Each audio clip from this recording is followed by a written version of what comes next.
You probably know someone who's brilliant, runs circles around everyone in an argument, reads constantly, could outthink you on almost anything. And you've also watched that same person make a decision so bad it made you wonder how someone that smart could do something that dumb. Here's the uncomfortable truth. Being smart doesn't protect you from bad decisions. In some cases, it makes them worse. Let's start simple enough that a 10-year-old could follow it. Being smart means you're good at solving problems once you decide to solve them. It doesn't mean you're good at noticing when your feelings have already decided the answer before you even started thinking. That's the whole thing. Intelligence is horsepower. It's not a steering wheel. The psychologist Keith Stanovich spent years studying this exact gap. He gave thousands of people both IQ tests and separate tests of rational thinking. Things like avoiding bias, weighing evidence fairly, resisting your own gut reactions. What he found was striking. The two barely correlated. Plenty of people with very high IQs performed poorly on the rationality tests. He even coined a term for it, dysrationalia.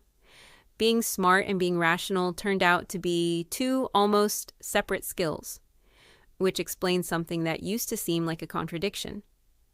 How does a brilliant engineer fall for a scam? How does a sharp, successful person stay in a business decision that everyone around them can see is failing? It's not that their intelligence switched off. It's that intelligence was never the thing steering the decision in the first place. Here's what actually happens. A feeling shows up first. Fear of missing out. The need to be right. The discomfort of admitting a mistake. And then, underneath conscious awareness, the intelligent brain gets assigned a new job, not finding the truth, defending the feeling. Smart people are better at this than anyone else. Not because they're more dishonest, because they have more tools.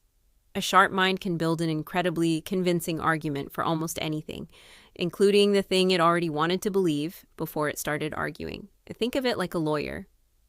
A brilliant lawyer isn't hired to discover the truth. They're hired to win the case they've already been given. Give that same lawyer's brain to your own emotions, and it will defend whatever verdict your fear or your ego already reached, and it will do it persuasively enough that you'll believe the defense yourself. This is called motivated reasoning, and it explains why arguing with a smart person who's made up their mind rarely works. You're not actually debating their logic, you're debating their lawyer, and their lawyer is good. So if intelligence isn't the fix, what is? The first shift is smaller than it sounds. It's learning to ask a different question before making a decision. Not, what's the smartest argument for this? Because your brain will always find you one. Instead, ask, what would I be giving up by admitting I'm wrong here? If the honest answer involves your pride, your identity, or the fear of looking foolish, that's usually the signal that your intelligence has already switched teams. The second shift is slowing down the gap between feeling and reasoning.